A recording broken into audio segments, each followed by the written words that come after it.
11ஆம் இடத்துக்கு போயிருக்கார். 11ஆம் இடத்துல இருந்து உங்க ராசிக்கு 3ஆம் இடத்தை பாக்குறாருங்க. சிம்ம ராசிக்கு 3ஆம் இடத்தை 5ஆம் பார்வையா பாக்குறாரு. இப்ப 3ஆம் இடம் 5ஆம் பார்வைங்கிறது ஏற்கனவே லாபத்துல உட்கார்ந்துருக்காரு. உங்களுக்கு முயற்சிக்கு வெற்றியை கொடுக்குங்க. நீங்க எடுக்கிற முயற்சி இந்த காலகட்டத்தில் என்னடா இன்னைக்கு இப்ப சனி அஷ்டமத்துக்கு வேற போயிட்டாரே அப்படின் போது இந்த குரு பயிற்சி உங்களுக்கு நல்ல ஒரு நன்மை அளிக்குங்க நண்பர்களே. ஏன்னா அந்த குரு பகவான் பாத்தீங்கன்னா 3ஆம் இடத்தை உங்களோட முயற்சி ஸ்தானத்தை பாக்குறாருங்க. முயற்சிக்கு வெற்றி கொடுப்பாருங்க. அடுத்தது உங்களோட பூர்வ புண்ணியம் என்று சொல்லக்கூடிய உங்களோட குழந்தை ஸ்தானம் என்று சொல்லக்கூடிய 5ஆம் இடம் புத்திரஸ்தானத்தை பாக்குறாரு.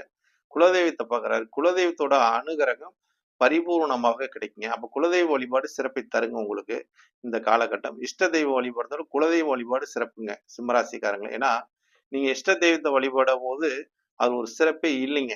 ஆனா குலதெய்வத்தை வழிபட்டீங்கன்னா குலதெய்வத்தை முன்னோர்கள் செய்த அனுகிரகத்தினால் முன்னோர்கள் செய்த நன்மைகளால் இந்த காலகட்டத்தில் ஒரு ஆதாயம் அடையக்கூடிய தன்மையெல்லாம். ஏன்னா குருவோட பார்வை நம்மளோட பூர்வ புண்ணியத்துக்கு ஏற்படுவது. பூர்வ புண்ணியம் என்பது நம் முன் செய்த ஒரு கர்ம வினையை போக்கக்கூடிய தன்மையும் முன் செய்த கர்ம வினையை குறையக்கூடிய தன்மையாக குரு பகவான் இந்த காலகட்டம். ஏன்னா குரு பார்த்தால் கோடி நன்மைங்கிறோம். அது மாதிரி குரு உங்களோட குலதெய்வத்தையும் உங்களோட குழந்தை ஸ்தானம் பூர்வ புண்ணியத்தையும் பார்ப்பதனால உங்களுக்கு இதுல நன்மை அளிக்கும் நண்பர்களே.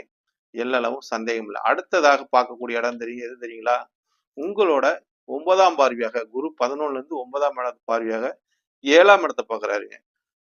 7ஆம் இடங்கிறது என்ன அப்படின்னு பார்த்தா பொது வாழ்க்கையில் நம்ம தொடர்புக்கூடிய ஒரு நண்பர்கள், ஒரு ஒப்பந்த அடிப்படையில் ஒரு வேலைகள், நம்ம பொது வாழ்க்கையில் நம்மளோட நிலைப்பாடுகள் என்ன, அதே மாதிரி நமக்கு வரக்கூடிய ஒரு கலஸ்தரம், அதாவது திருமணம் சிம்ம ராசிக்காரங்களுக்கு திருமணம் ஆகாதவங்களுக்கெல்லாம் இந்த காலகட்டத்தில் இந்த ஒரு ஆண்டுக்குள்ள உங்களுக்கு திருமணம், அதாவது குருவோட நட்சத்திரம் பார்க்கும்போது அங்க புனர்பூச நட்சத்திரம் வருதுங்க. 3 பாதங்கள் இருக்குதுங்க. அதாவது செவ்வாய் நட்சத்திரத்திலும் குரு பயணிக்கும் போது நன்மைக்கு மங்களத்தை ஏற்படுத்துவாரு. குருவோட நட்சத்திரமும் அங்க சிறப்பை தருங்குதுங்க. இந்த இந்த 2 நட்சத்திரமே அங்க ஒரு சிறப்பான ஒரு எதிர்காலத்தை கொடுக்குங்க. அது திருமண வாழ்க்கையில ஒரு நல்ல ஒரு சுப நிகழ்வை ஏற்படுத்தும்னு வச்சுங்களேன். திருமணம் இவ்வளவு நாள் இவங்களுக்கு பெண்ணு பார்த்துக்கிட்டே இருப்பாங்க. ஒரு தடை ஏற்பட்டுக்கிட்டே இருக்குங்க.